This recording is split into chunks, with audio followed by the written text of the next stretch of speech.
Saludos, mis buenos amigos de Red Democrática, familia dentro y fuera de Costa Rica. Como siempre, de lunes a viernes de 10 a 11 de la mañana, estamos transmitiendo el 89.1 FM de forma simultánea en las plataformas de Facebook y Twitter, @CRC 89.1 Radio, @Jonathan Prendas, @Red Democrática. Al finalizar el programa, como siempre, el espacio estará siendo colocado en el canal de YouTube. Se llama Red Democrática el canal. Ya llevamos 496 programas con el del día de hoy, desde aquel 6 de febrero del año 2023, donde empezamos a transmitir de manera continua, de lunes a viernes, siempre a sus órdenes. El día de hoy tenemos un tema que se complementa con la más grande preocupación que tiene el país, según la última encuesta de Borja y Asociados que hemos estado analizando acá en el programa. Más del 50% de los costarricenses o los habitantes de Costa Rica dicen que el tema de la seguridad los aflige, los ahoga y los asfixia. Y que muy distante está el segundo lugar, que es costo de la vida, que básicamente suma un trecho de un 15% aproximadamente, sumando todas las variables relacionadas con el tema, pero muy distante del 50% sobre el tema de seguridad. Por eso hemos traído a Daniel García, agremiado del Colegio de Profesionales de Criminología de Costa Rica, especialista en el tema de enfoque desde la criminología del sistema penitenciario nacional, porque mucha gente dice no está sirviendo el sistema, una pata del banco es fuerza pública, otra es OIJ, otra es fiscalía, otra son los jueces. Otra es el sistema penitenciario y en todo en conjunto que no está sucediendo las cosas como deberían. Entonces vamos a analizar con don Daniel cuál es el sistema penitenciario que tenemos, cuáles son las características y por qué aparenta no funcionar. Si es que estamos aplicándolo mal, entendiéndolo mal, esperando más de lo necesario. Es decir, vamos a analizar todo el sistema, el ecosistema del sistema penitenciario para entender de dónde venimos, cuáles han sido las evoluciones y a dónde estamos en este instante y por qué estamos ahí. Don Daniel, bienvenido a este programa que todos los días está listo para hacer conciencia en los costarricenses. Muchísimas gracias, don Jonathan.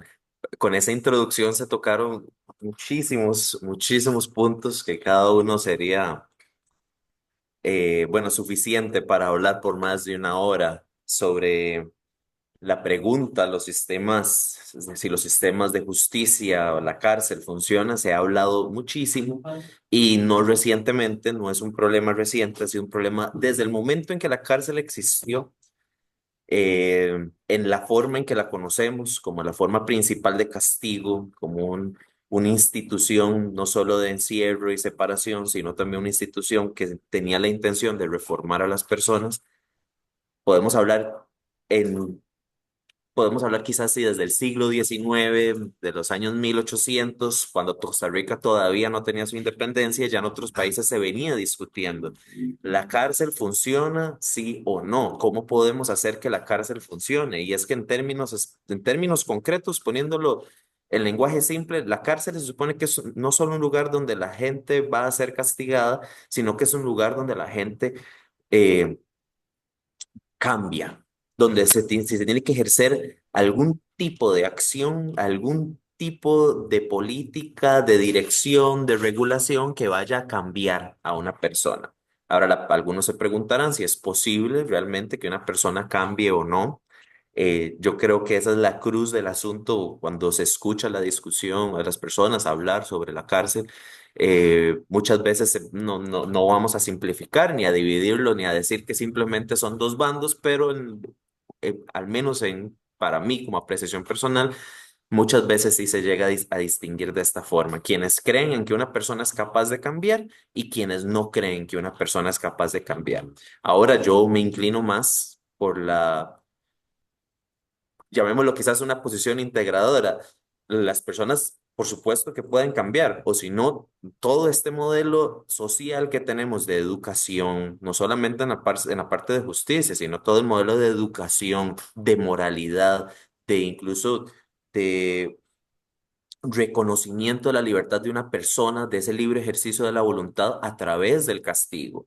Se le castiga a una persona porque tiene libre voluntad, porque lo que hizo es reprochable, porque tuvo la opción de no hacerlo, según nuestro entendido del libre albedrío. Pero por otro lado, sabemos que es difícil forzar a una persona que cambie. Incluso quizás muchos de los que nos escuchan en la vida cotidiana han tenido problemas personales y se han percatado lo difícil muchas veces que es para una persona cambiar. Hablemos de patrones adictivos, hablemos de patrones de carácter, de comportamiento. ¿Cuántas veces no hay personas acaso en nuestra vida cotidiana que hay veces desearíamos que se comportaran de una forma diferente, que fueran más conscientes, que no gritaran tanto? Aquí estoy diciendo quizás tratando de reducirlo y llevarlo a un plano cotidiano, pero Sí, veamos sí, lo sí. difícil que es realmente que las personas cambien o reconozcan la necesidad de cambiar y ahora lo estamos llevando a un plano más extremo, que es, estamos hablando de personas que le han hecho daños a otros, le han hecho daño a otras personas, persisten en hacerle daño a otras personas, los daños que realizan son sumamente graves, no. Yo sé que en la mente de las personas muchas veces cuando hablamos de la cárcel pensamos en estos grandes delitos, pero recordemos que hay toda una gama de delitos y personas que están en la cárcel. También yo quisiera, yo siempre trato de no solamente referirnos a este tema de la cárcel de personas que tienen sus problemas y quieren cambiar. Yo a veces también los llevo a la parte positiva, porque es una cualidad humana, esta capacidad que tenemos de persistir a veces, de ser insistentes, de ser tercos y llevémoslo a otros planos. En momentos donde los seres humanos han tratado de ser reprimidos de forma negativa, pensemos, se habla mucho, se menciona mucho, no es un ejemplo que quisiera enfocarme plenamente hoy, pero pensemos campos de concentración, prisiones políticas, estados represivos donde la libertad de expresión se reprime y vemos que a pesar de los castigos tremendos que el ser humano puede ser expuesto, el ser humano es capaz de persistir y sobreponerse. Claro, aquí pues, quizás por un afán positivo, por un afán de libertad, de perseguir su propia libertad, de su propio beneficio, pero yo creo que son dos caras de la misma moneda. Esta dificultad de cambiar, de realmente entorpecer el crecimiento, el desarrollo de una persona, ese ejercicio de libertad es sumamente difícil, tanto para lo positivo como para lo negativo. Entonces la cárcel se crea, se crece como se desarrolla como esta institución donde empieza a medida que se desarrollan las ciencias sociales y se desarrolla la ciencia normativa del derecho penal, se piensa en esta institución donde las personas pueden ir, van a ser castigadas, pero también tienen la oportunidad de cambiar. Y desde el principio, como ya lo mencioné, las críticas, la imposibilidad del cambio, que las instituciones no eran conducivas a las condiciones por ser tan represivas, que la falta de recursos ha sido quizás, yo creo que hasta en los libros debería ponerse como una característica de la cárcel. La cárcel siempre carece de recursos, siempre carece de personal y siempre está sujeta a una crítica y a una presión tremenda. Yo creo que esas son características de la cárcel. Si las personas critican la operación de los sistemas de justicia, yo creo que perfectamente tienen razón en hacerlo. Lo que pasa es que sí creo que se critica a la cárcel, a las instituciones de justicia, como que no funcionan, sin ver precisamente las condiciones detrás que persisten, políticas sociales que evitan que funcionen. Si la cárcel y la justicia no funcionan, es en muchas formas porque no tenemos las condiciones apropiadas para que ellas funcionen. Entonces, ese sería quizás mi comentario introductorio respondiendo a su introducción. No sé si de aquí en Daniel, adelante partimos con preguntas. claro que sí. Daniel, entonces estamos partiendo de que si hubiese más cacao, podría haber mejor chocolate para poder generar un sistema más amplio, más profundo, más inmerso en el proceso del cambio de la persona que está privada de libertad y podría generar mejores aptitudes o va más allá de simplemente tener más recursos. La Va visión, más allá. la visión, por ejemplo, ¿cuáles son las visiones penitenciarias tradicionales en el mundo y por qué escogimos la que tenemos ahora? Ok, ahí me parece que son tres temas que se pueden tocar. Bueno, uno lo voy a dividir en dos y es el siguiente. Si es necesaria más dinero o no, y aquí se pone complicado, porque pensemos en el supuesto de que sí hace falta más dinero, pero ¿para qué? porque podemos invertir muchísimo más, invertirlo, por ejemplo, en más oficiales de seguridad, en mejor infraestructura, pero esto históricamente, ¿qué es a lo que ha llevado? No solo en Costa Rica, sino en otros países. Eh, Ha llevado una expansión más bien, o sea, una expansión de las peores características de la cárcel, es decir, crear más instituciones, más personal de seguridad, dejando de lado, porque muchas veces, aunque haya mayor inversión, no necesariamente se ve reflejado en mejores servicios. Entonces siempre hay que tener cuidado con esta apreciación de que hace falta mejores recursos. La segunda apreciación es, ¿qué pasa si usted está metiéndole perdón, lo iba a decir de una forma Coloquial. muy simple, pero digamos, ¿qué pasa si usted le está metiendo plata a un problema que la plata no es la solución? Si usted le está metiendo plata a una política que no va a resolver, lo hemos visto ocurrir muchísimas veces. Siempre también lo traigo a colación cuando hablo del tema penitenciario porque tiene muchísima relación también con el tema de seguridad y es el tema de la guerra. El estado más poderoso, la nación más poderosa en la historia de la humanidad, con toda su inversión en armamento y en intervención militar, no logró doblegar a una fuerza militar en toda apariencia primitiva, como fue el caso de los talibanes en Afganistán y recientemente en la invasión de Estados Unidos. Estados Unidos, con todo su poderío militar, no pudo lograr cumplir los objetivos de estabilizar la región, a pesar de estar involucrada ahí por 20 años. Entonces es un problema que eventualmente le seguían metiendo dinero, metiendo dinero, metiendo dinero sin darse cuenta que el dinero no era la solución. Entonces eso siempre hay que tomarlo en cuenta. ¿A qué le estamos metiendo dinero y por qué? ¿Con qué razón? Sí, y aquí no quiero decir que no es que no haya que meterle El inversión, asunto que no haya es que invertir. la Ujú. planificación. La planificación, efectivamente. Y aquí es un tema que yo sé que para muchas personas, seguro muchas personas que nos están escuchando, es un tema un poco controversial cuando se habla de invertir en cosas que sabemos y cuál es la mejor forma de saber qué funciona o qué no. Lamentablemente, aunque a muchas personas no les guste, no es simplemente una cuestión de un imaginario, una cuestión de valores, de ideas, de principios que se quedan plenamente en la mente, como decir, es que hace falta más fuerza, hay que meterles, hay que, sí, sí, digamos, llamémoslo de esa forma, un énfasis en seguridad. Si yo en mi casa impongo la disciplina, ¿por qué no imponerlo en la cárcel? Pues bueno, para esto nos ha servido mucho y ya existe suficiente lo que llamamos evidencia, estudios de tipo disciplinario, científicos, criminológicos, personas que se han dedicado a trabajar este tema y básicamente responder a la pregunta, ¿qué funciona y qué no funciona? Ahora, ha quedado más que claro que un énfasis exclusivo en seguridad no funciona, no ha funcionado, pero tampoco funciona un énfasis en tratamiento en un ambiente que no es propicio para el tratamiento, como es el ambiente hacinado y sobrepoblado del sistema costarricense.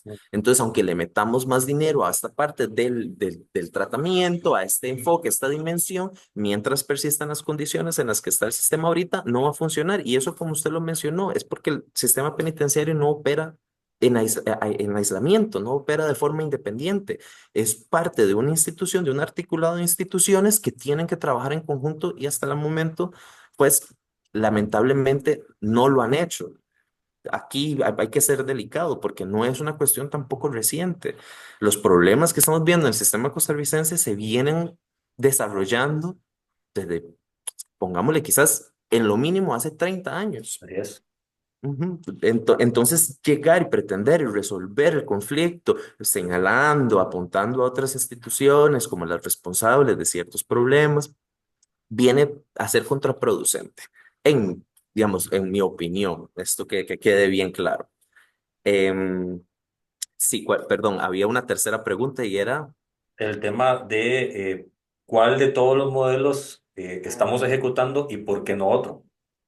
ok, precisamente, entonces también aquí hay que tener una apreciación histórica que yo sé que es difícil para las personas que no estudian este tema, las personas que como usted mencionó, se han preocupado, se preocupan, ven lo que pasa con la seguridad en la nación y piensan en posibles soluciones o lo comentan o bueno, siguen a personas que se postulan como visionarios para llegar a una solución.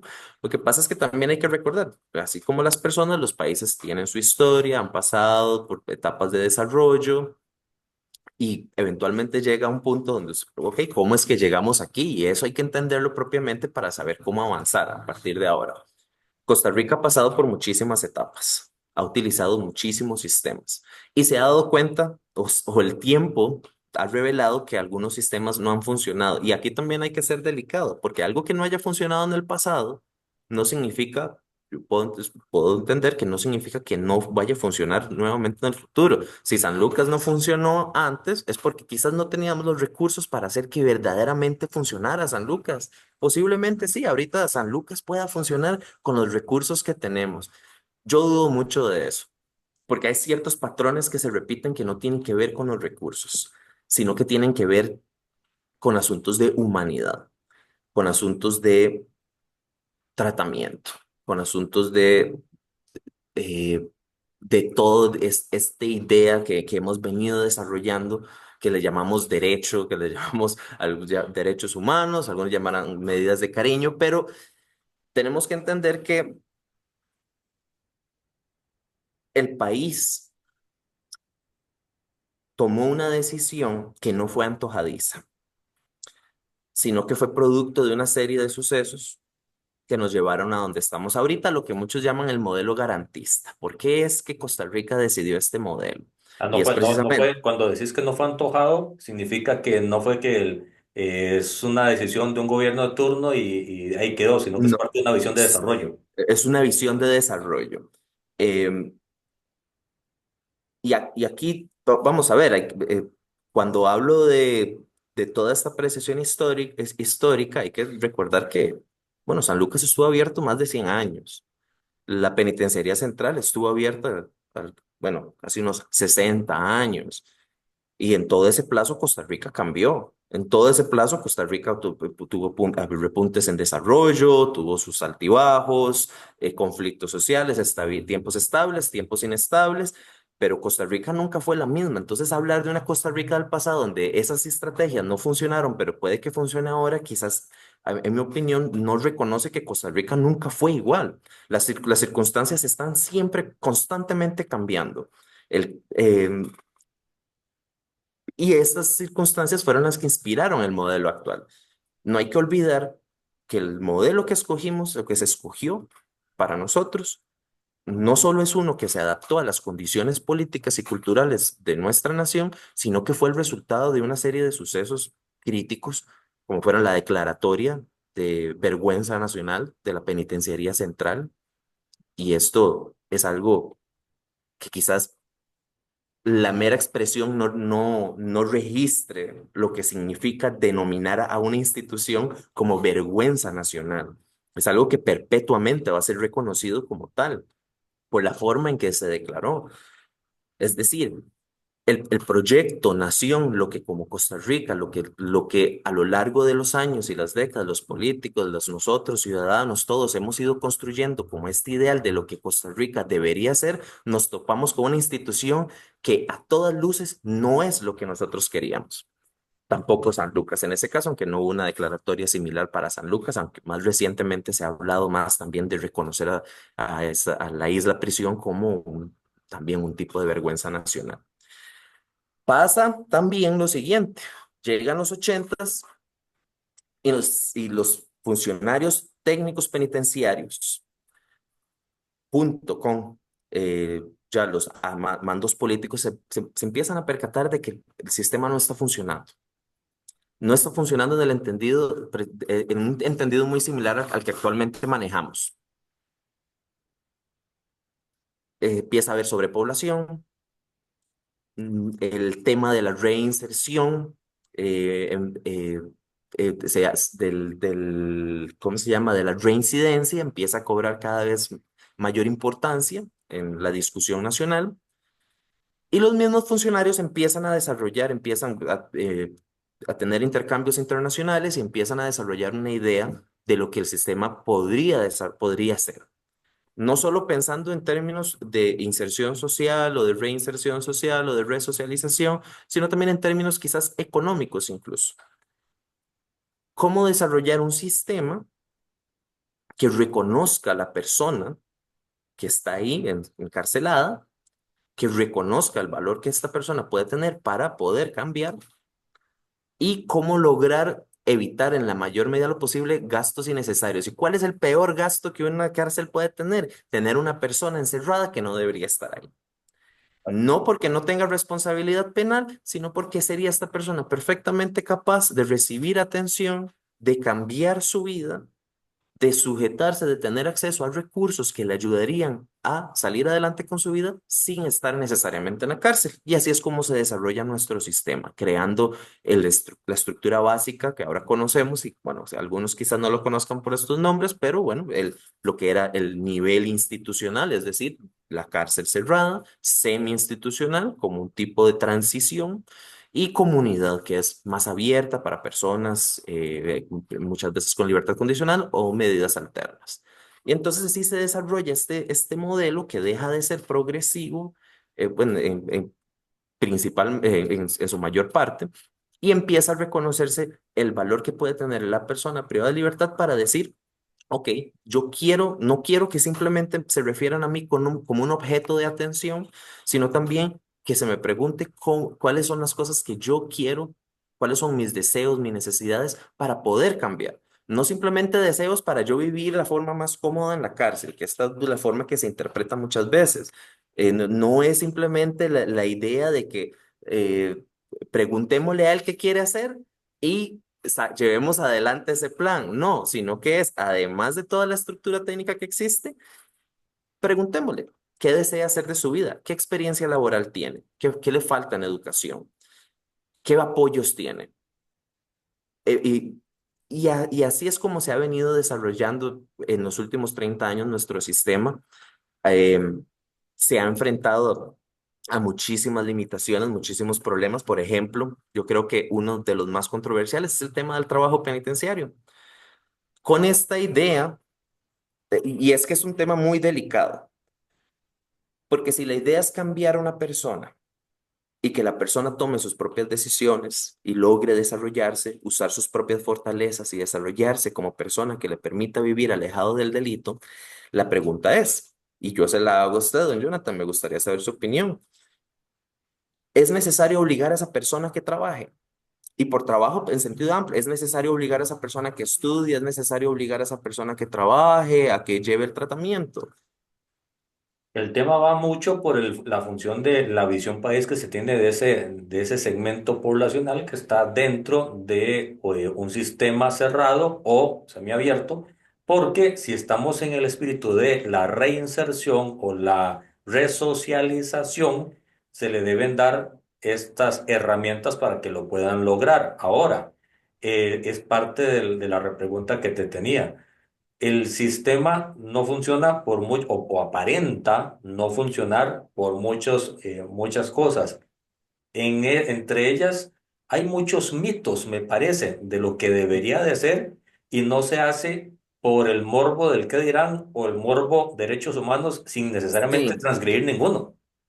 eso es un tema complicado porque precisamente aquí en el punto de, digamos, de que si no funciona o no funciona, para una persona el sistema no funciona porque no se les está obligando a trabajar. Ujú. O en vez de pensar, digamos, el sistema funciona de la forma en que está diseñado. No todas las personas trabajan, es cierto, porque no existe suficiente oferta. No es simplemente porque no se les puede obligar. O sea, eso es un componente claro. Lo ideal y hacia lo que apunta el sistema es que las personas puedan llegar a ver las ofertas que existen y orientarse hacia una. Ahora, Poder reconocer sus pregunta, deficiencias. pregunta, Daniel, porque ahí van mucho dos posiciones políticas, meramente políticos, cero técnico de este tema. Ujú.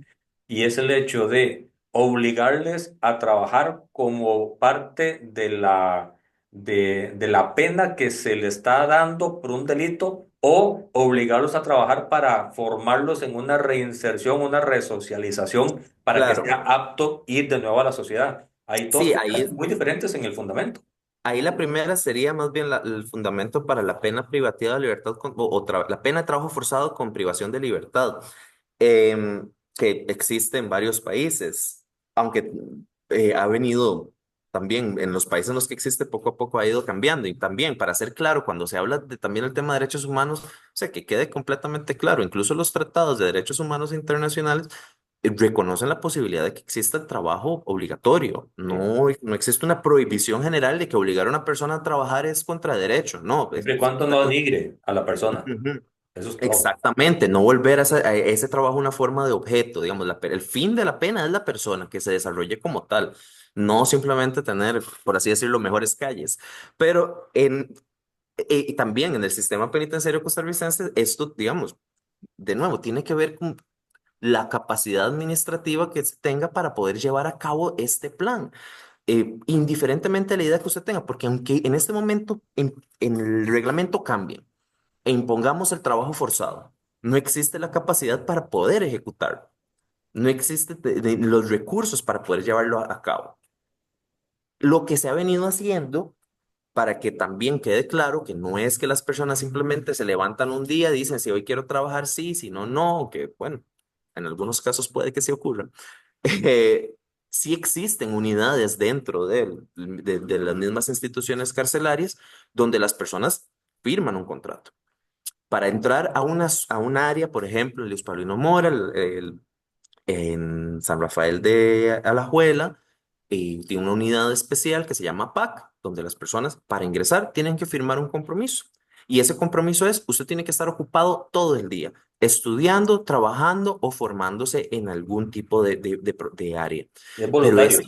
es voluntario, exactamente. Entonces yo creo que ese es el tipo de capacidad que un sistema como el nuestro tiene de motivar a una persona, de darle los incentivos necesarios para decir, usted va a estar en un área que no va a estar sobrepoblada, que va a tener acceso a diferentes modalidades de ocupación, pero usted tiene que comprometerse a estar ahí. Incluso hay ciertos compromisos que las personas sin cumplir, por ejemplo, no se puede fumar en esas áreas. Y para muchos privados de libertad eso viene a ser muy difícil. Pero estas son las áreas las menos, porque requieren muchísimo más inversión, es un espacio, como le digo, son pocas las personas que pueden ingresar, son pocos los espacios disponibles. Pero eso es quizás una representación del alcance que puede tener un sistema como el costarricense, de realmente motivar. Lo que pasa es que, de nuevo, no existen los suficientes. Ahora, si voy a hacer una crítica, que tiene que ver también con una crítica que muchas personas hacen. Si bien nuestro sistema está modelado hacia esta dirección, no se ha pensado tampoco en otras formas de quizás hacer una diferenciación entre las personas que no pueden trabajar, no porque no quieren, sino porque no existen los recursos para hacerlo, y las personas que no solo no quieren trabajar, sino que persisten en la actividad delictiva dentro, porque estas personas también afectan a los otros privados de libertad a su alrededor. Y eso ha sido más difícil de poder distinguir, de separar a esta población, pero de nuevo, no es aquí una crítica tampoco tan letal al sistema porque estamos hablando de un sistema donde no existen ni los recursos suficientes ni tampoco la capacidad para poder hacer esa distinción. No vamos tampoco a- bueno, sí, no, aquí creo que mejor lo dejo acá mi observación, yo creo que lo expliqué lo suficiente. Hay un problema de falsas expectativas cuando se dice como parte del problema de inseguridad del país que el sistema penitenciario no funciona. ¿Es una falsa expectativa o el sistema ya debe empezar a transformarse en el siguiente nivel después ya de 3 décadas de estar en estas arenas? Qué buena observación. La falsa expectativa yo creo que está siempre presente. Es la expectativa de lo que creemos que la gente va, que por 4 años, 5 años de estar en la cárcel va a ser suficiente para que una persona, que para que una persona cambie, o que mientras más alta le pongamos la pena, menos probable es que una persona cometa un delito. Esos son falsas expectativas. Eh, Sí, porque ahora mucho es en la Asamblea Legislativa aumentar penas, mano dura, y digamos. ha sido casi que la tendencia, como, bueno. Según estuve leyendo en un reporte del año pasado, la mayor parte de las consultas que se hicieron a la Comisión de Asuntos Penales, de Derecho Penal del Colegio de Abogados fue casi que enteramente, con sinceridad, para aumento de penas o creación de nuevos tipos penales. Y ahora, como miembro de esa comisión, también me he percatado que los proyectos que nos han llegado han seguido en esa tendencia. Así es. Eh, lo que no se ha visto todavía, al menos no tengo conocimiento, es si ha llegado algún tipo de consulta sobre proyectos de ejecución de la pena al Colegio de Profesionales en Criminología para la Comisión de Asuntos Penitenciarios o de Derecho Penitenciario. Incluso el año pasado, bueno, hubo un proyecto de ley que fue de alguna forma sorpresiva, retirado, a pesar de que había intentado integrar algunas posiciones.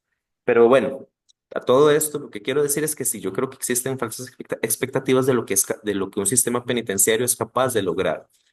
Sin embargo, sí quiero aclarar, y esta es una posición que puedo mantener a título personal como estudioso, especialista en el tema y eh, basándome en información empírica, de investigaciones, que no es una simple una investigación que ocurrió, se le ocurrió a alguien, sino que ya vienen a ser varias investigaciones reiteradas por varios años en diferentes países. Y es que la mayor parte de las personas que van a la cárcel no vuelven.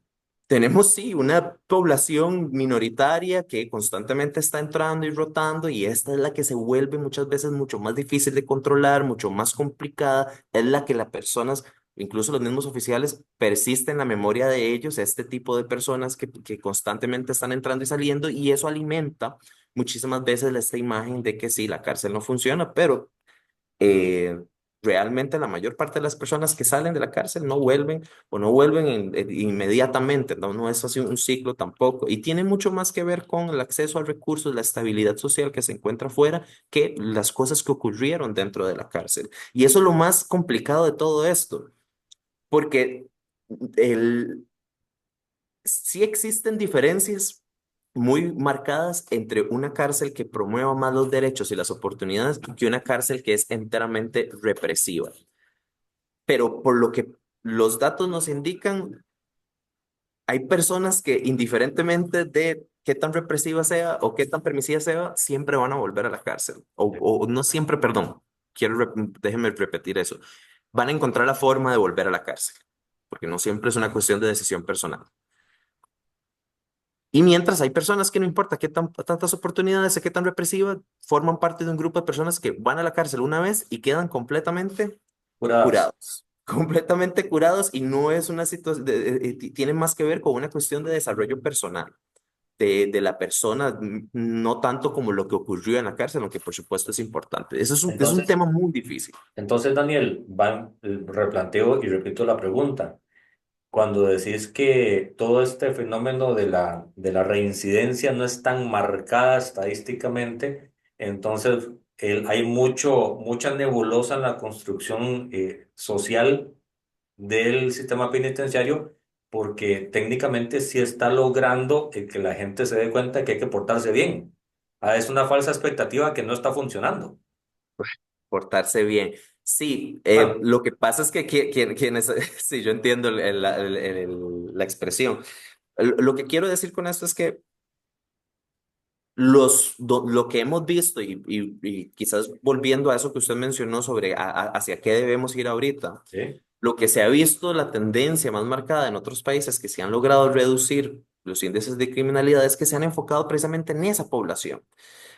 Bueno, no necesariamente, pero primero se enfocan en los recursos accesibles a las personas después de salir de la cárcel.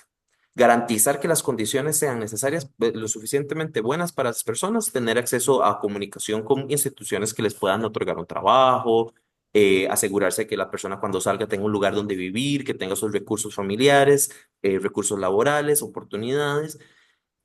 Eso garantiza más que nada, o más, de lo que más que lo que simplemente ocurre dentro de la cárcel, la disminución de la reincidencia. Y por otro lado, el enfoque en esta población más complicada. Porque también esta población que constantemente está entrando y saliendo de la cárcel tiene características muy marcadas que podemos reconocer. Y son las mismas personas que no solo están entrando y saliendo de la cárcel, sino que también son los mismos victimarios, son las principales víctimas de la violencia en nuestro país y son la principal fuente de preocupación en la mente de las personas, incluso cuando caminan en la calle y usted los escucha comentando sobre la apariencia de otras personas. Y los hombres jóvenes sin educación, sin empleo generalmente de zonas urbanas marginales. Esta es la población a la que se ha dirigido muchísimo más la atención y esfuerzos en algunos países para tratar de resolver el problema de bueno, de la criminalidad. Y es algo que nuestro país, por supuesto, no está exento. Entonces, ¿hacia qué podríamos migrar, Costa Rica? Yo creo que el sistema que mantenemos en su fundamento lógico, fundamento teórico y fundamento técnico está bien encaminado. Lo que no ha estado bien encaminado es la comunicación pública, la cooperación interinstitucional, una política realmente de seguridad penal, político, penitenciaria, como lo quiere llamar, pero que realmente esté integrada por una cooperación interinstitucional y mayor intervención técnica desde afuera. No se puede limitar simplemente la atención de las personas privadas de libertad dentro de la cárcel. Tiene que haber comunicación, tiene que haber interacción con instituciones académicas, universidades, con instituciones, bueno, perdón, ¿cómo se llaman? Estas organizaciones comunales, comunitarias, intención de empleadores, compañías, de desarrollar, todas estas cosas tiene que haber una atención, una inversión desde afuera, pero por supuesto es difícil pensar en esas cosas ahorita cuando las personas mientras las personas mantengan una opinión, quizás, como usted dijo, una expectativa de lo que la cárcel debería ser y no de lo que realmente es necesario para alcanzar los fines de la cárcel como los hemos planteado. Quedan 10 minutos de programa, Daniel, y hay una pregunta que es casi que obligatoria, y ya lo hemos conversado en algún otro momento, y es parte del morbo político coyuntural de, por ejemplo, El Salvador, que hizo 11 cosas, Claro. hizo una cárcel de máxima seguridad, están metiendo a todo el mundo, básicamente en condiciones donde no estén privilegiados, y así lo señalaba el presidente de El Salvador en su visita a Costa Rica, en un excesivo privilegio en las cárceles nacionales. Y mucha gente en calle, gente que está cansada del tema y tiene esa falsa expectativa del sistema actual, dice Costa Rica debería de trascender hacia un régimen penitenciario de mano dura, con una cárcel similar y con condiciones para los privados de libertad iguales. ¿Cómo podemos entender eso en función del sistema actual? ¿Es posible? ¿No es posible? ¿Nos distanciamos mucho? ¿Cómo podemos masticar esas ideas en función de lo que pasa en El Salvador y que muestra un país básicamente muy seguro, en estadísticas, por lo menos? Sí, bueno, de nuevo, aquí mi apreciación sería de que todos los países pasan por picos altibajos de mayor seguridad, menor seguridad. Quizás ahorita hemos quizás tendiendo más hacia la inseguridad por varios años y habrá que ver los efectos a largo plazo de lo que ocurre en El Salvador. Sobre eso, mi opinión personal es que lo que ocurrió en El Salvador es una tragedia, pero es una tragedia que ha sido alimentada por décadas de tragedia, décadas de abandono, país que salió de una guerra civil muy cruenta, pasando por unos patrones migratorios muy curiosos. Bueno, no hay tiempo suficiente para hablar de cómo es que se desarrolla toda esta organización criminal en El Salvador, conocidos como las Maras, su relación con el movimiento migratorio y demás. Pero bueno, aquí mi apreciación es una más, sí, quizás trágica, melancólica, en el sentido de que la población que está ahí en la cárcel, en las cárceles actuales, en esta mega cárcel, son salvadoreños, son personas que nacieron en El Salvador, se desarrollaron en ese país. Y como yo anteriormente hablé quizás de Costa Rica, hablar de esta promesa, de la idea de lo que es Costa Rica para el costarricense, esa promesa, lo que se nos vende como quizás esa cultura como nación, bueno, puede también fracasar, puede tener sus limitaciones y yo creo que en el caso de El Salvador eso es lo que fue, la promesa que se le vendió o que se hizo al ciudadano salvadoreño fue rota y eso ¿en qué desencadenó? En en problemas de pobreza, desigualdad terrible, creación de una población marginal que básicamente es una población y no lo digo porque sea así, sino porque lamentablemente uno escucha personas hablar de esa forma, pero es una población que sobra, una población de desperdicio. gente es un sistema que creó una población que tuvo que recurrir a una delincuencia brutal para poder, llamémoslo, quizás sobrevivir en su propio entorno. El ser humano se adapta a lo que sea. El ser humano eso es lo que nos ha hecho ser la especie dominante de este planeta, es que somos capaces de adaptarnos a una infinidad de circunstancias, climas y realidades. Entonces, en ese sentido, yo creo que lo que pasó en El Salvador, efectivamente pasó en El Salvador porque la historia de El Salvador ha sido una una muy cruenta y llena de muchísima tristeza, desolación y desigualdad. Ahora, sobre la efectividad de lo que ocurre ahorita, yo puedo entender que las personas ahora tengan esta apreciación actual de lo que pasó, especialmente porque ha sido tan drástico, tan tan marcado este cambio de repente de un antes y un después con la creación de este centro, que no es solo por la creación del centro, recordemos que viene también acompañado de otra serie de políticas también que han centralizado el poder, que han, eh, en detrimento de algunos de los pilares que históricamente se han atribuido a la democracia para evitar precisamente la concentración de poder y el uso de ese poder contra la propia población. Y es que ahorita está siendo utilizada contra una población que la mayor parte de las personas, el público quizás que nos está escuchando, no tiene ningún inconveniente con que se use ese poder contra ellos. Sin embargo, yo sí quisiera señalar que históricamente, y es que siempre hay que tener una apreciación histórica de la cuestión política, del asunto penitenciario, no se puede vivir simplemente en el ahora.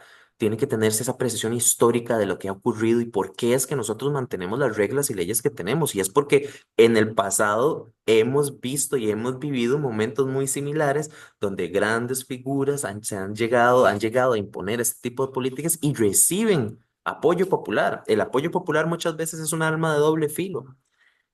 Pero muchas veces lo que hemos visto es que mientras más dura sea la cárcel contra esas personas, más duras se vuelven las condiciones para la población común.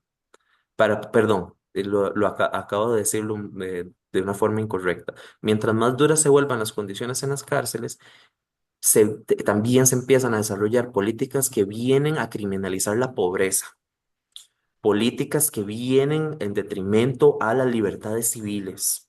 No se puede separar de esa forma tan tajante o no ha sido posible separar de una forma tan tajante lo que pasa en la cárcel con lo que pasa en el desarrollo social de llamémoslo, de las clases menos privilegiadas, de las zonas marginales. Ahora pareciera ser que con estas políticas, más bien en esta tendencia más populista, el señor Bukele ha logrado no solo encarcelar a una buena parte de su población, según escuché, creo que en términos de porcentaje, no, perdón, son unas 30.000 personas las que están ahí. Es una, sí, en solo una cárcel. No es una población insignificante y de nuevo, lo que siempre hemos visto, jóvenes en edad productiva que no están trabajando. Estadísticamente baja. Sí, ujú. Entonces, habrá que ver qué sigue. Yo siempre mi observación con esto es qué va a pasar después. Esta población va a tener que efectivamente estar encarcelada por el resto de su vida, si es que la ley lo permite, la ley salvadoreña, porque no puedo apreciar un momento en que esa población pueda salir y eh, regresar a una vida, digamos, regular, una vida respetuosa de la ley. ¿En qué Sí. momento, Daniel, Ujú. desde la concepción criminológica del sistema penitenciario, cuál es el límite y la frontera de la concepción del respeto a los derechos humanos de la persona que infringe la ley y le causa un daño al derecho de otra persona? Bueno, es un tema que desde que existe la criminología se ha venido desarrollando. Depende de la concepción que usted tenga y mucho también eventualmente deriva de la discusión sobre el libre albedrío que tengan las personas o no. Algunos que consideran, por ejemplo, más las condiciones socioeconómicas como un indicador, em, como una fuerza irresistible que completamente doblega la voluntad de una persona.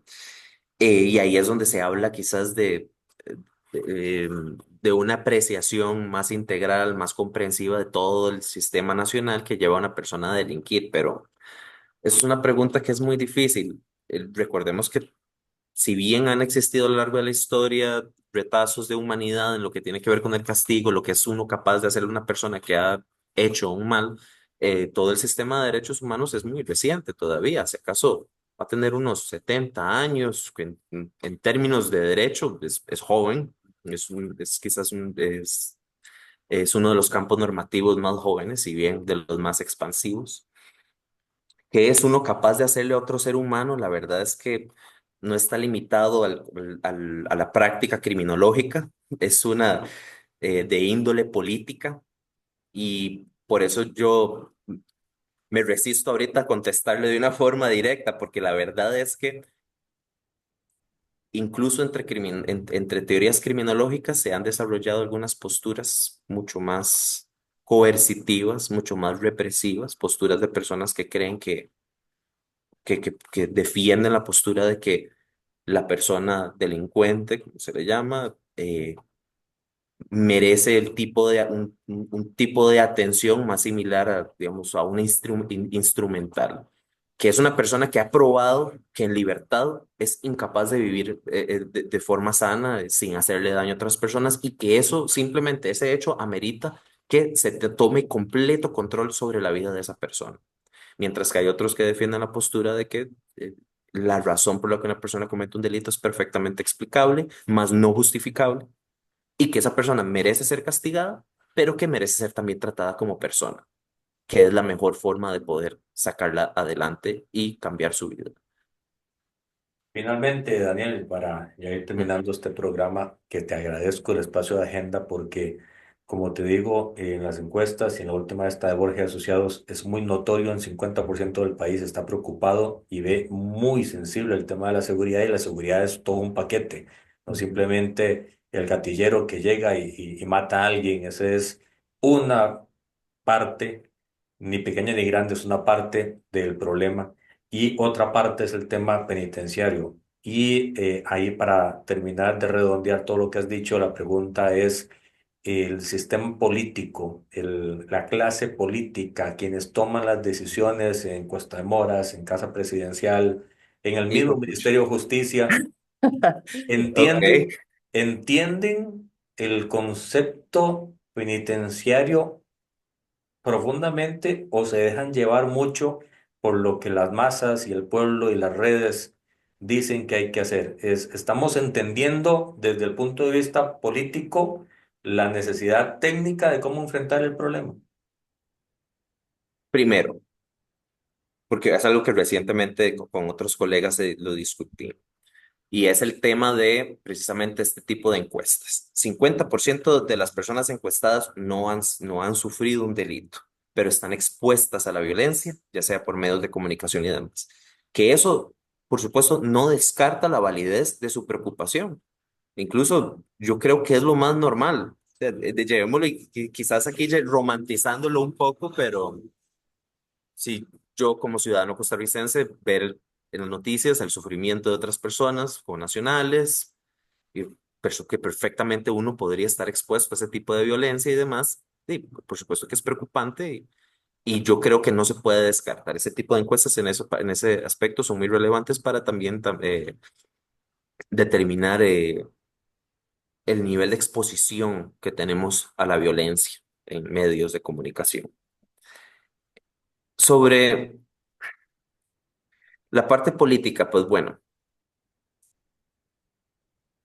La formación que cada persona tenga, el acceso a la información diaria y la utilidad que tenga para esa información siempre va a guiar la opinión. Entonces, por supuesto, usted me dice, un funcionario del Poder Judicial que tiene su experiencia y que se ha visto expuesta a la criminalidad desde el punto de vista de la persona que persigue, tiene una apreciación muy distinta de lo que él cree que la cárcel debería ser. Y en la parte política siempre, no, no es el tema penitenciario y de seguridad el único tema que maneja y siempre reciben información quizás simplificada de expertos, de grupos y bien para tratar de formar su opinión. Y la opinión que formen va a depender de quién esté llegando y cómo esté llegando esa información. Yo sí creo que conversar, se ha marcado muchísimo la opinión desde parte del Ministerio de Justicia y Paz, y es una que ha defendido esa postura técnica, ha defendido la postura que simplemente hay que conocer a la población que llega. Porque si bien quienes persiguen y quienes formulan las leyes ven el efecto dañino, ese efecto social del delito, y algunos quisieran simplemente enfocarse en eso, quien llega al Ministerio de Justicia es una persona. Y desde el momento en que llega, se empieza, llamémoslo, a estudiar, valorar a esa persona en su enteridad. Y déjeme ponerlo de esta forma, no son personas que han tenido una vida grata y feliz las que están en la cárcel. Se necesita ser un tipo de persona muy especial para estar en la cárcel. Se necesita pasar por una serie de condiciones muy específicas para estar en la cárcel. Y a medida que nuestro país ha venido desarrollando de forma desigual, esas condiciones se han vuelto más comunes. Las personas expuestas a esas condiciones han aumentado en número. Entonces, yo sí, digamos, voy a tratar de ser aquí optimista, porque yo sí creo que las personas son capaces de cambiar. Y yo creo que las personas conversando se entienden. En nuestro país ha hecho muchísima falta, en nuestro país adolece del tipo de conversación más integral, coordinada, donde podamos efectivamente escuchar diferentes posiciones y generar política a partir de eso. Y ese ha sido el principal problema. Yo no puedo aquí decir que es que de tales posiciones son ignorantes. No se puede decir eso. Simplemente tienen una posición distinta porque tienen información distinta y una postura. Y es ahí esa postura que yo tengo que ser capaz de escucharla, pero también presentar y defender la mía propia. Y a partir de ahí construir. Y en Costa Rica todavía no creo que eso se haya perdido. Todavía en la vida, en mi vida cotidiana lo veo, lo percibo. El costarricense sigue siendo en muchas formas capaz de escuchar, de darse a entender, pero el punto de la utilidad, esa parte quizás es la que usted quería más orientarme con la pregunta, ¿qué tan útil es para algunas personas defender algunos discursos? Es ahí donde sí, bueno, eso es parte de lo que se tiene que luchar y yo creo que esa lucha se tiene que brindar no con insultos ni con acusaciones, sino presentando un argumento bien hecho y confiando en que las otras personas también son igual de razonables que uno. Daniel, muchísimas gracias por este espacio. Hemos llegado a la parte final del programa. Muchísimas gracias a usted por la invitación. Y gracias a todos los que han estado en sintonía de Red Democrática hoy, miércoles. Mañana un nuevo episodio, no se lo pierdan. Seguimos hablando de formación en este paso con CONARE. No se lo pierdan, mañana 10 de la mañana.